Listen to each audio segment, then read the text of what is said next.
the #1 best self-support podcast for veterans.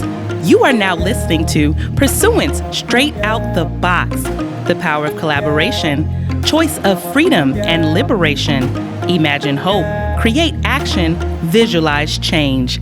Go after the better you. Hey y'all, this is Taniki Richard here on PurSUance Straight Out the Box, the #1 best self-support podcast for veterans. I have a wonderful topic for you today, the life you deserve. I am so glad to welcome career and leadership coach, military spouse, and podcast host of Career Coffee Chat for Women, LaTrice Huff. Thank you. That was a wonderful introduction. I was like, I need to write that down. Well, you are doing your thing in this industry of expert. You are an expert, career and hiring expert. I said that like 3 times. Expert, career hiring expert.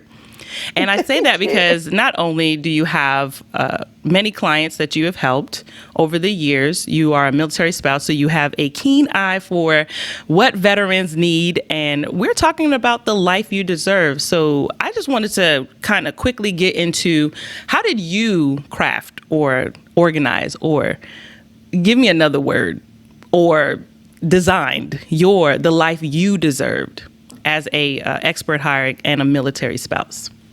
Oh my goodness. It's I've had an interesting thing. It's so funny because I actually had one of my friends tell me a couple of years ago, she was like, you designed this life. You designed this. And I was like, oh my goodness, I did.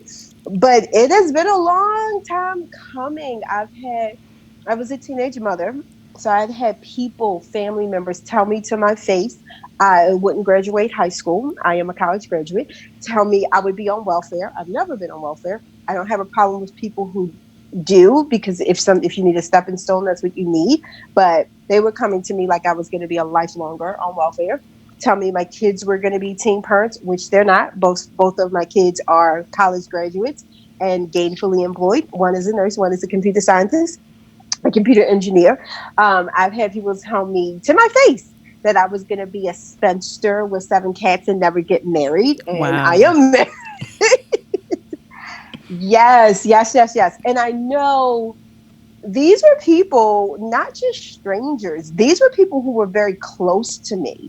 And family will tear you down.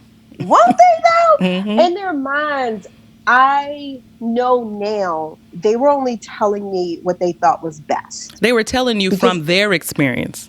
From their experience, because they wanted me to change something. Mm-hmm. They didn't know the power within me. I've always known. I remember when I was 13 having an epiphany, because I was a teen mom and people really just, disregarded me. And I had one person as I got older, because I had 2 kids by the time I was 18. Wow.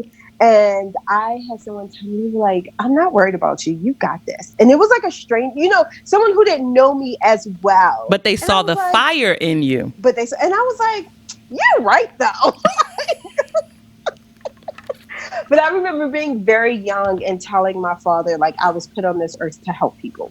Now, imagine being young and I'm like, I got it. I'm helping people. He was like, oh, that's great, honey. You go help clean yourself, up. right? Help yourself. So I have always had like a fire in me. I've always been the type to take in what I needed from people and to some extent leave the rest. It's a work in progress. And I'm not going to say some things didn't get to me. It didn't scar me. It just didn't stop me. I'll say that. So I hope that answered your question. Yes. Kind of always had a little oomph. My mother said, the doctor said me and my sister were born with a little extra kick. That's right. And you definitely show that extra kick in your personality. How does that correlate or transfer over? How did you use those inner gifts, that inner fire, to create a business? I will tell you, I didn't talk much when I was younger. People find this interesting. I probably did not really speak until I was like in 4th or 5th grade. Like, I mean, I was a middle child, so I had an older sister who could speak for me, and I had a younger sister who was getting all of the attention, and I was somewhere in the middle. So I can remember people saying things to my mother about the fact that I didn't speak, you know? Like, I've always been very much underestimated. And I was just in my head. Like, I was very aware. I was very self-aware, very aware of everything that was going on around me. I just didn't vocalize it as much. And then when I found my voice, there was no shutting me up. No shutting me up. No stopping me. So then by the time I was in fifth grade, I was like getting in trouble, like talking in class. And then fast forward to middle school, my father was like, "That's your problem, your mouth." Like, You know, it's so funny because you're a podcaster of, I think I mentioned already, Career Coffee Chat for Women. And it's funny how, you know, by using that talent of speaking, public speaking, podcasts are just booming right now. And so did you use that to start your podcast, or why did you want to start a podcast? Starting a podcast had been in me for a while. Well, in all honesty, I wanted to do something to like get my message out there and help people. And what's the message? My message is really create your own career, design the life you deserve. I love that. You know, create your own destiny. And so many times I found women were letting other people control their career, whether it's their boss, whether it's your employer, a family member, your husband, even your kids. Yeah. Really quick, I'll just say that I had someone tell me that, you know, she couldn't quit her job because her kids needed her, and her kids aren't going to go hungry. And I had to tell her, I said, well, look, I know you. I said, look, first of all, no matter what happens with this job, your kids ain't going hungry. You are strong enough. You done been more than this. I said, you are using your kids as an excuse to stay in a job you hate. And I said, sometimes your kids don't want to see you. Yes, wait, go ahead. No, you have to finish. No, I was say, your kids don't want to see you miserable every day. So you are using them as an excuse not to move, right? You're trying to give control to your kids and saying, I was like, what? No one say wasn't even telling her to quit her job. But that's a fear, or she's operating under that. And a lot of times women will use their children to stay in abusive relationships as well, or relationships that don't help them grow. And they say, you know, I hear that a lot. Many times they will talk about how they don't want their kids to be without their father, or they don't want to hurt their kids, and use those reasons why they stay as well. But so do you talk about that in a Career Coffee Chat or with your clients when you're helping them to search for a job or look for a job? I do. And a lot of times it's breaking through the layers. We all make excuses. It's these mindset shifts. I've been doing a lot of work on myself, and it's layers of work where you're like, okay, I control this. And it can be any aspect of your life, to a mate, to buying a house, to your career, to your finances, right? We were like, my boss won't give me a raise. It's not up to your boss to give you more money. If you want more money, go and get more money. Exactly. And so when you help people realize that they're in control of all of this, yes, it's that Almighty, but the Almighty has given us abundance. It's abundance everywhere. So when you see things like that, you're no longer limited to what my boss says. I remember asking my boss for a raise, and he straight up told me no. And I was like, excuse me? It's like, I didn't imagine that playing out the way that it played out right now in my mind. So let's run it back. Can I get a raise? No. Oh, let me tell you. They asked me wait a minute. They told me no multiple times. And so throughout the years, I had gotten better and better, and it became easier and easier to ask. So really quickly, our company went through a few mergers, and we acquired about an additional 250 employees in like 30 days. And we knew these mergers were coming. So we merged with one company, acquired another one, and we were like the acquiring firm. So I had to orient all these people, get new I-9s. I had to recruit. Before the merger was official, I was still recruiting for their positions and just doing all this pre-work. So once it went through, it had came to my attention that everyone involved had got a raise except me. Oh, Except wow. me. Every every single person. Was it a And racial so issue or a no, feminist no, I won't issue? say that. I mean, okay, let's be honest. Yes. To some Let's. extent, I believe it was. I also believe they were like, well, I'm going to allow this because actually they didn't want me to see it. Someone else brought it to my attention because someone else knew it was wrong. And they Yes. were like, hey, you should see this. Mm-hmm. And I was like, well, thank you very much. So yes, every single person. So it was a lot of people who got raises, ranging, So you went including into the office demanding what you knew was an injustice. That's when you said, let me get this raise. And when he yes. said no, you were like, excuse me, because you I said knew. Go ahead. yes, yes. And this is that was one of the first times. I'll tell you about the second time too, where at that point I got an even bigger raise. So yes, and the response was, well, those people had increase in duties, and I was like, okay, that was the first time I really learned about tracking my numbers. Okay. And so he started telling me how, well, this person has additional responsibility with these houses, and really justifying why they got it. I was like, okay, thank you. I said, I have 250 more employees. They didn't hire an additional recruiter. They were like, well, you're getting someone else in HR. I said, well, will they be recruiting? He was like, no. I said, well, okay, then. I Right. now have to recruit and fill. I have more supervisors that I'm accountable for, right? And so he was like, oh, you're right. Write this up. It made me write like a statement. At that point, I'm telling you, I went backtrack my numbers. I broke it down by percentages. Like my workload is increasing by 20% and this, that, and the other. And yes, I got a several $1,000 increase. By speaking up. This is how Yes, you and get the not life you taking no for an deserve. answer. Right. And Not not taking no. taking no for an answer. You know how Yes. many times people told me no? I look at no as, you know what, won't you ask me again a different way? Yeah. Right. Exactly. And I always say, That's what sometimes takeaways. people fear rejection or they fear the no. And I'm just like, listen, what is the worst that you can do? I've come from Mm-hmm. nothing to something. Mm-hmm. So the if the worst you can do is think that you can tell me no, that's a breeze. I'm pushing right through that no, and we're gonna have to get to the other side of the yes. We do, and it's interesting because I was so confident. That was several years ago, and fast forward, I was telling one of my friends how I went and asked for another increase, and they were like, "Well, we can give you 2,000," and I was like, "No, that's unacceptable." And she said, "What do you mean you told them no?" It was unacceptable. I knew they were underpaying me again by several $1,000s, by Yeah. like $10,000, $20,000. I Yes. knew what I deserved.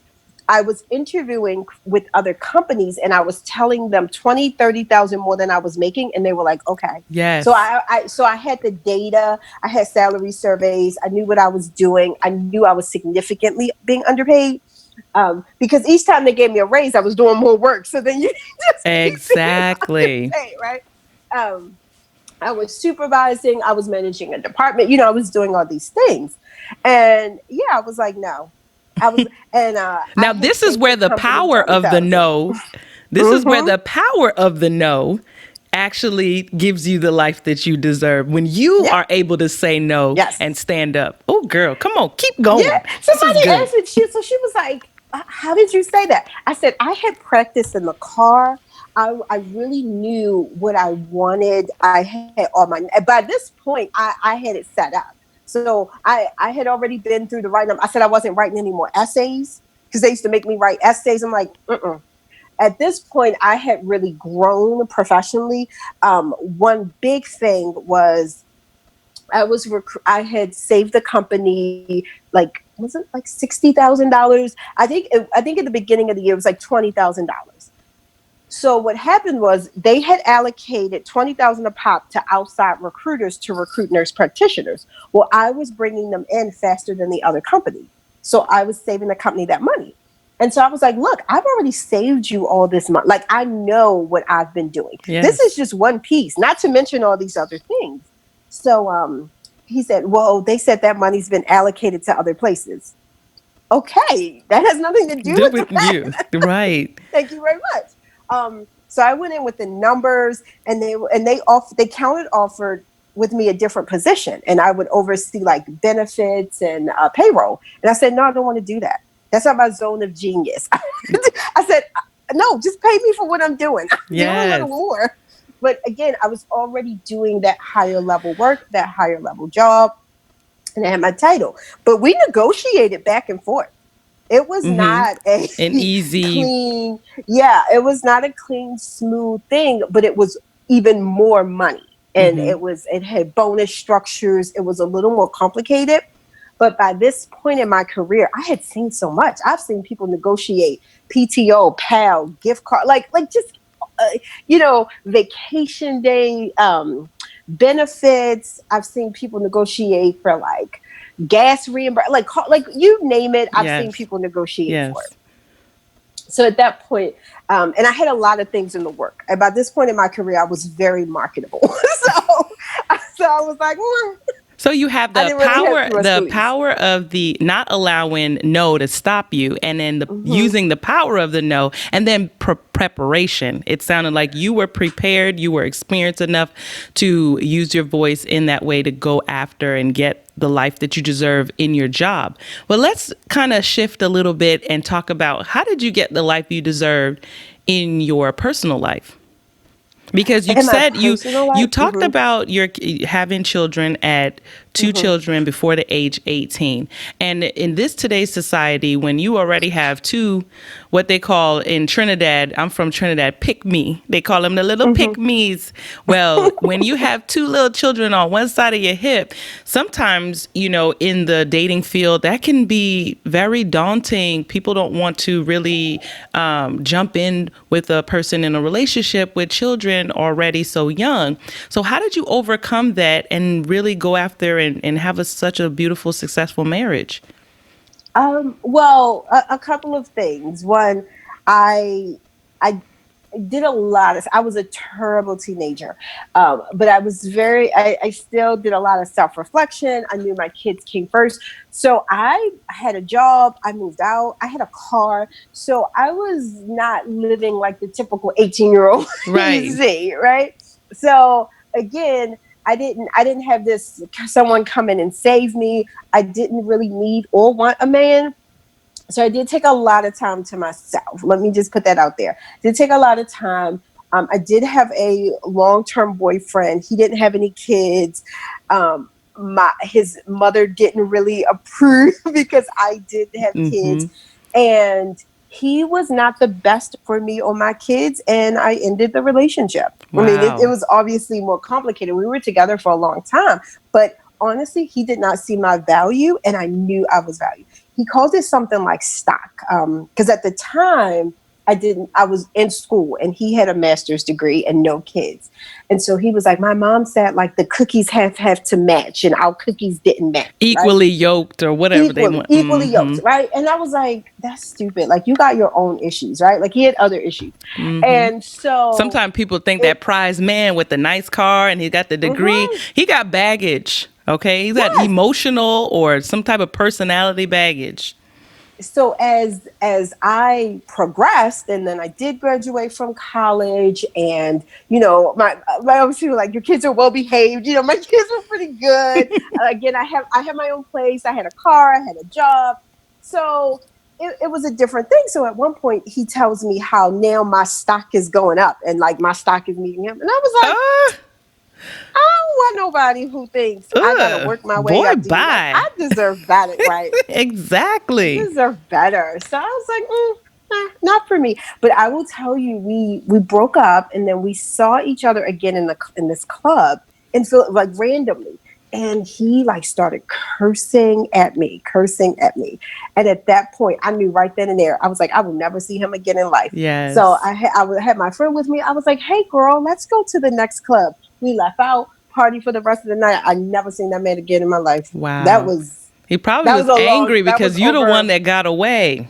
That was over 15 years because I've been with my husband 10 years. So you're talking a long, wow. like 15 years. But by you stepping away from that, and being brave enough to know your worth and not allow a man to, so to speak, say you need to up your level to come up to his stock, you opened yourself up. Girl, I'm going to have to coin that.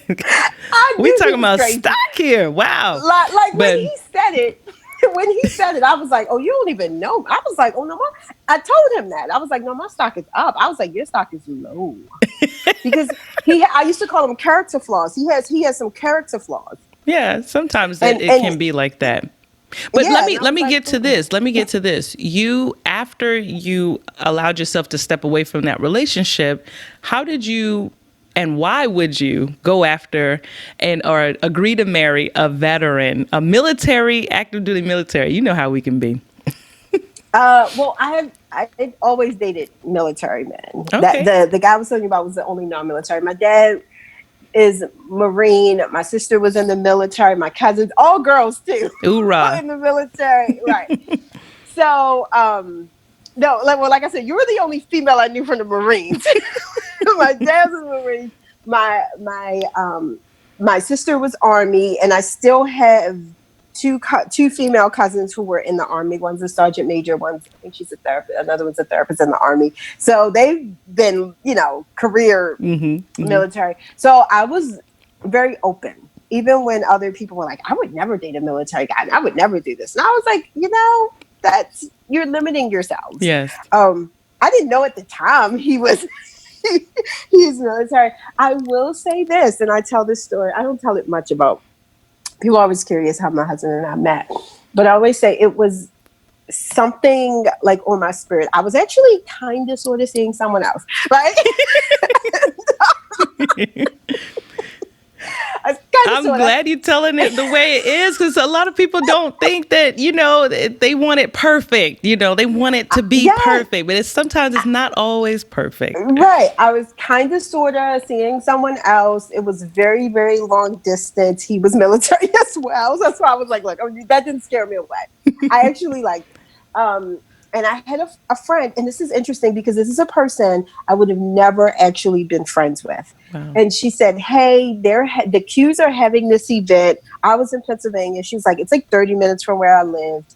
And she's like, look, it's just about the party. It's a weekend event. They don't call you on Sunday. It's nothing serious, just fun. And I was like, I'm young. I think I was like 28, 29. So I'm like, look, I'm still having fun. I had taken some time away from guys. By this point, I had bought my house. Yes. So I bought a house at like 26, 27. So, I was very stable. Independent. Yes. I was very independent. Didn't need, again, someone to come in and save me. That wasn't the case. So I was like, I'm down for some fun. And so I called the guy and I was like, yeah, I don't think this is working. And he's like, are you breaking up with me? I was like, I didn't think we were together. I thought we were kicking it. Okay. Kicking it long distance. Thought we were kicking it. I'm just letting you know that I'm going to start kicking it elsewhere. Because you did mention, your mama said you were born with a little extra kick. So you got to kick it somewhere else. I'm going to kick it elsewhere. I'm going to be open to whatever the universe brings me. I don't want any guilt. I don't want any feelings. He was actually perfectly fine. I'm pretty sure he was seeing other people too. Sometimes guys like you to see them and them to see everybody else. Yes. So, they have very weird rules. Right. So it was, it was okay. We laugh about it. It's fine. He's married. I'm married. So that's where you met your husband? Is that when I did? I met my husband on that first night. We danced together, and I told him I knew right then and there he would be in my life forever. Aww. Like I knew in that moment. That's so sweet. Oh yeah. Well, he'll tell you, if he tell you the rest of the story, he'll be like, yeah, but I went off with, I was living my best life. So we were dancing and we were dancing and he was like, can I get your phone number? And I was like, oh, my phone's not on me, but I'll give you my number. He later told me he called me that very same moment. I said, see, I wouldn't have called you back. I thought you was crazy. Yeah. Don't do that. Like, what were you going to do? Approach me? Right. I really did because, again, you guys, I was like 29, right? Body was Yes. different, body banging. So I had these little shorts and I couldn't fit a phone in there or a purse. Right. You had to leave it. I had to leave it. But yes, I knew in that moment, I was like, all right, I thought we would just be friends, but I was like, this guy will be in my life forever. Oh my Um, goodness. I know I tell people it was like my spirit remembered him. It was something or I have no idea. I can't even explain it. So I noticed that you talked a little bit about the spirit, and you seem to be a religious person. So when you help your clients and people that come to you for resumes and career coaching, and they don't have that spiritual aspect, how are you still able to give them that hope and faith of, you know what, there's going to be something better on the other side for you? How do you do that? I will say honestly, if people are attracted to me, then you do believe in something else. Mm-hmm. So I say women of color, and I have clients of various religions, Mm-hmm. but there is a core of spirituality about them. So Yes. I'm not going to say, like all my clients are Christians or all my clients are this one, but it's an aura of spirituality Yeah. about them. So I've never had that. People hear the way I talk. So if you hear me on a podcast or you hear, even during my Facebook lives, I'll say, like, this was on my spirit. So I have actually never had that where someone was like, I don't like that. I'm pretty open and, tell people what it's all about. I have consults Mm-hmm. before I take on a client. So we make sure it's a good fit for Fit. both of us. Yes. So Yeah, so what do I've you never find? had that. Well, good, because you, like you were saying, the compatibility. In order for you to be able to Mm-hmm. help someone, they have to let you in. And sometimes Mm-hmm. people don't allow you to let you in if they don't resonate with you, if they don't see Mm-hmm. something about you that they admire, that they want to eventually take on, or there's some similarities there. So I Mm-hmm. totally get what you're saying. And when you talk about the Facebook lives, you're talking about facebook.com / talent stays for those lives to hear from LaTrice. And when she's talking about those Yes. career changing Mm-hmm. tips and tools. And then you also have they can reach you on LinkedIn at LaTrice Huff. So if you have those kind of questions and you want to hear more from LaTrice, go to her Facebook Lives and check her out. So back to it, you have the next move or the next thing that you talk about with branding and how you help others to do their personal branding. What's next for you on that, and how do you pitch that out there? So right now, um, primarily before everything hit, Yes. I did one-on-one coaching, and I do consider it to be a little more on the high end side for the coaching. But I get excellent results because, again, as you said, I work with your mindset, with your spirituality, really altering and really having you gain confidence so you can really go after what you want on a one-on-one level. Well, just with some things in this environment changing and me wanting to help the most amount of people, I decided to really do a group program. And you just helped me come up with this name. I was calling it Design the Life You Deserve. And it's really going to be talking about using your strengths and your personal brand to create those opportunities, Yes. not waiting for someone to give you a raise, not waiting for someone to hire you, not waiting for someone to keep saying you should start your business, but to just do it. Go after it. Get what you want. And that does require transformation. Yes. Each time we change in our lives, it requires transformation. And transformation is not a solo act. I can Absolutely. tell you, I've had coaches, I've had mentors, I've had people inspire me.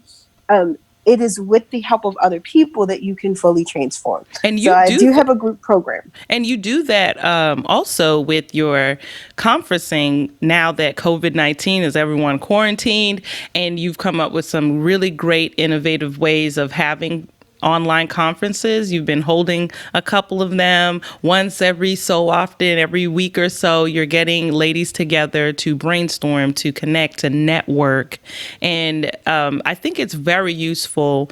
And so if you guys want to jump into that network of people online with LaTrice, make sure you hit her up because she has some really great ideas. And the women that do attract to her are women of innovation, vision, and determination.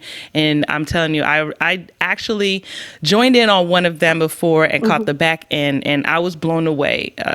I'm looking at how Facebook is doing a couple things, Instagram. People are having live parties everywhere. But that I think your meeting, your conference, the way you do it online and what you bring to the table is very valuable. And so I just needed to say that. So moving forward to the future of where LaTrice Huff is going and what you want people to know about you. How do you get that out in your marketing? Right now, I'm using my voice. I've had people tell me that's a gift, and they're like, your voice and video. So that's what I've been doing. I've been doing a lot of podcasts, more Facebook Lives. I've been doing LinkedIn videos. I love those because they're like between 1 to 2 minutes. They're quick. I can record it. I don't do a lot of editing to them. They're quick, valuable tips, and I get a lot of engagement. So I've been doing that. And then recently, more webinars for associations. And I'm doing one for HR girlfriends, actually, on how HR professionals can write powerful resumes and write better resumes. Because the message needs to get out like, hey, certain things are a tool. You still need a strategy. Even when you get everything going and you're feeling confident, you need a strategy to go after what you want. What is your strategy to get that end result? So this time has really been a time for transformation for me as well. And really for me to say, okay, now you need to take your own advice and double up on your personal brand. I hear it all the time. and and really live in your gift and know your power. So that is what I'm doing. And I've been amazed at the reception. I've just been telling people like, hey, this is what I'm doing. And people are like, well, okay, I have a podcast, or all right, I have an association. I have some ladies you can speak with who would love to hear your story and to hear you give them some strategies about how they can move to the next phase of their career and design their own life. So that's what I've been doing. It's been very interesting. I've met some excellent people. Like we're going to be friends forever now. I love your personality and your positivity. It's infectious. And actually for a life coach and a career coach, you need that. So it truly is a gift. I'm online watching you and I can feel it. So if I can feel it, I can only imagine someone who's going to get some one-on-one time with you to talk to you more, tell you about their goals and where they're going in the future. You want to give us some last a little bit of insight onto how they can go after the better you and get the life they deserve? I'd say when you want to get the life you deserve, some people think clarity comes first. And they're like, and that's the thing. I just want to find clarity. I just need clarity. I just need clarity. Clarity, again, comes with transformation, and it's so hard. Before you get clarity, just start looking at one thing, one area in your life, one little piece, right? And start moving that. Sometimes action creates clarity.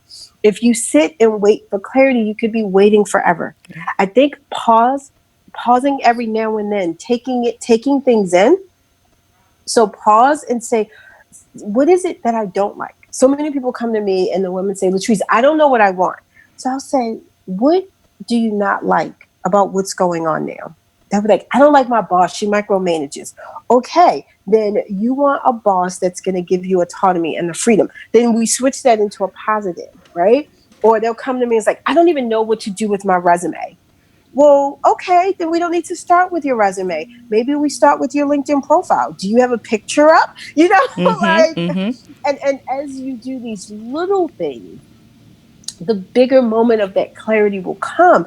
But sometimes people will beat themselves up about they don't have clarity or they're waiting for this magnificent, perfect aha moment that may not always come so clear in life like that. Sometimes you got to take a leap of faith, take steps 1, 2, and 3, and steps 3, 4, and 5 will appear. But if you're waiting to see that whole path before you make a move, you're going to stay stuck. Yeah. You're not going to have the life that you want. One other thing I recommend is visualize. I've been doing this. When I used to say I was in my own head, I didn't realize at the time that it was a term. It was visualization. And my parents, my siblings, everyone used to say I daydreamed a lot. It's like, you daydream all the time. You daydream. No, I was designing. I was visualizing. And you can use that as a tool, especially right now with everything going on. It is okay to take a moment and visualize and then take action on that vision. That's right. Does it need to be 100% clarity is the hot word right now. Mm-hmm. I even had someone ask me, she said, LaTrice, how are you going to help me find clarity? I was like, well, that's a process. I'm not going to tell you in 10 minutes you're going to get, I'm not going to give you clarity in a 15-minute consult call. Yes. What I can tell you is the process. We're going to get you to a transformation and get you to a place where you can continually transform your life. Now, do you find... Mm-hmm. Oh, go ahead. Do you find that when they get to you, sometimes they might need counseling before they get to you? Yes, I've definitely had some people that before we work together, they may need something, or simultaneously. And do you recommend it to them before you really take a deep dive? If it's apparent that that they're not ready at all, mm-hmm. right? And they're open to listening, then yes. Sometimes it may get apparent throughout us working together that they have some blocks. I stay in my lane. Yes. I am not a therapist. I have a lot of life experience, but I am not a therapist. I know a lot of therapists. And so I've even asked them, like, hey, what are some things I should be looking for? So at this point, I should refer them out. Yes. And really any signs of depression, severe anxiety. But I do have clients who are seeing a therapist and working with me. I think that is the best way. Yes. I do, because a therapist can't give you career coaching advice. Right. And me as a career coach, I can give you life advice, but I am not a therapist. I'm not a trained therapist. And I stay in my lane. And like Oprah said, therapy is a gift that you give to yourself. I've seen a therapist. I recommend that. Yes, absolutely. Go. I've used a therapist more than I call it checking in. Right. Helping myself check in. I'm a huge fan of therapy. And unfortunately, Black women, because of the Black family dynamic, we don't think therapy is useful. We think that it's, for white people. And that's a unfortunate thing, because there are a lot of Black or African American people of color who are going through mental things, and it could be affecting their jobs. It could be affecting their family dynamic, and they won't go get the help just because of that stigma. And I think the more we talk about it, and you're open about it, I'm open about it, they hear a lot more Black women who are saying, yes, therapy is a great thing for you. If you feel like it can benefit you, it can, and it will. And so I'm glad that you shared that, because it's important that we hear that more. Oh my goodness. I've actually, very short amount of time, have made the decision I'm going to start some sort of referral program for therapists, because so many people need it. Yes. And the therapists are telling me that the people are coming to them with major anxiety and depression and issues surrounding their career. Yes. And they're like, well, I can only take them so far. So I am starting in the very beginning stages of working with some women of color therapists and physician's assistants, like some women in that psychiatric realm, because they've asked me for my card. Like, hey, and interesting enough, they said teachers, nurses. Yes, people of service. Teachers. Yes, people of service. People of service. Yep. really, really are letting their careers affect their spirit. Yes. Yes. And they can't see a way out, Yep. and they just can't see a way out. So yes, I actually think they go hand in hand, because at some point that therapist is, when you can make some moves, it's like, okay, then you can come with me. But a lot of times we overlap. A lot of, like, sometimes my clients will confide in me that they're talking to someone, and I'm like, great, this is excellent, let's all do it. I am very open. So wonder, when I discovered therapy, I was like, oh my goodness, how come everybody Like the treasure at the other side of the rainbow. Okay. right, Yes. right, Very right. relieving. It's like a massage for the mind. It really it really is. It Yes. really is. And yes. So I am a true fan. I recommend it. I've seen the difference in But my life also, and people around me. but also making sure that just like you take on clients who are a good fit, both of you are a good fit for each other, you want to make sure you vet your therapist to make sure they're a good fit for you. It's no problem switching to another therapist if you feel like you're not getting the right vibe. And when I mean by not getting the right vibe, I do mean not someone you feel is going to tell you what you want to hear. I'm saying someone who definitely, if their personality, if you've been raped or molested by a man, and maybe a man giving you therapy is probably not the best Right. thing for you if you feel uncomfortable being in a room with a man, but and vice versa. And so if you are looking for a therapist, it's okay to go through a couple of them to find the right fit for you. And don't be afraid to say, you know what, I think I want to be recommended by someone else, and to switch. Because it's important to have that connection with your therapist to talk openly and freely and get the help that you need. I think it is important. And I think at some point it is losing its stigma a little bit the more we talk about it. Even Yes. so I did my networking event, the one that you were talking about. I had it today earlier at 9:30. So it's a networking event for women of color in leadership. And we did have a licensed therapist on there talking about this very issue. Wow. And yes, and really helping get rid of the stigma. The more we talk about it, the more we're saying it is okay. It's self-maintenance. You need to keep your mind as healthy as you do your physical body. And I think Absolutely. everything goes together. What I'm finding, and some people may think this is a stretch, but when people start even taking care of their natural hair, when people start going natural, they also tend to, and you're like, I ain't putting no chemicals, I'm not putting no lye, I'm not putting no parabens, Yes, right? No parabens and parabens, right? You also like, well, let me see how I can eat right? that's right. You're You more also like, conscious. you're more cautious of different things. You're also like, well, maybe do I need a therapist? Am I mentally well? You also start looking at things in your career. I've noticed certain things in wellness overlap. Yes, Like absolutely. most of my clients tend to have natural hair. Most of them nail, like when you start a transformation and when you start with wellness, even if it's in one area, maybe it's natural hair first, maybe Yes. it's your physical health first, but it will get to your mental. I I think as women of color we put mental last. Yes. I've Because we don't have noticed. time to worry about We what got we're to. thinking. We are natural nurturers. We want to tend to our families. We want to tend to the people on our job, in our community. And we don't think about ourselves and how we need to tend to ourselves first, too. But what I've noticed is we will get to it. We're Yes. like, all right, Eventually. and it eventually, and I think it should be number one, but we'll get to it. Absolutely. I'm slowly starting to see the stigma loosen up. Change. Yes. It's changing. It's slow. It's changing. Like 10 years ago, it's like, oh, you see it there. It's like, what's Or wrong they with think, you? oh, I you didn't know you was something crazy. wrong with you. Right, Yeah. right. What's wrong with What you, happened girl? to you? Yeah. And And now you now, get the response, it's just I like see a that. therapist, and you say, oh, okay. You get that. Right.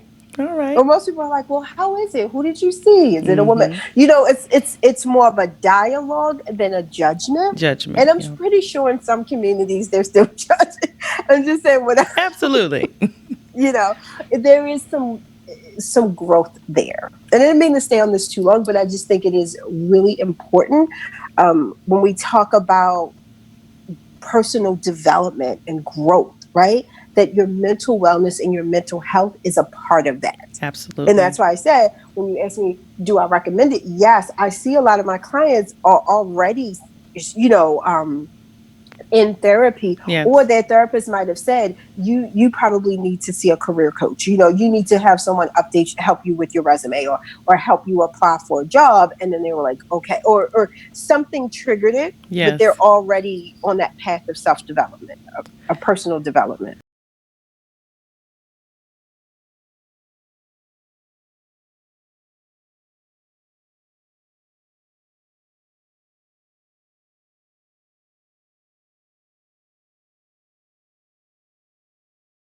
Well, you've heard it right here on Pursuing Straight Out the Box from LaTrice Huff. I know you have something very special for my listeners. Go ahead and share, LaTrice.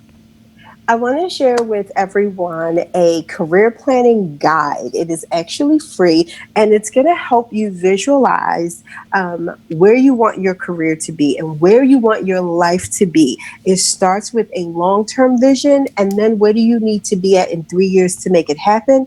And then what do you need to do in the next 12 months? And it's very concise, and it focuses on a 3-3-3 method. 3 goals for the year, 3 goals for the next 90 days, and 3 goals for the month, just to help you start to begin that transformation and be on the right path, whether it's in your career, whether it's in your finance or your personal life. So I wanted to give that to you all, and we'll have the link in the show notes. Oh, thank you, LaTrice. She is a podcast expert at hand. Yes, I will have those links in the show notes. How to get in touch with LaTrice. It's LaTrice at talentstays.com and LinkedIn at LaTrice Huff. You can also reach her at her phone number at 442-229-0160. Thank you so much for listening to Pursuing Straight Out the Box with Taniki Richard and my special guest, LaTrice Huff. See you next time, or listen in next time. Thank you for listening to Pursuing Straight Out the Box. Follow me on social media. Leave questions and comments on Instagram at purSuance, SOTB.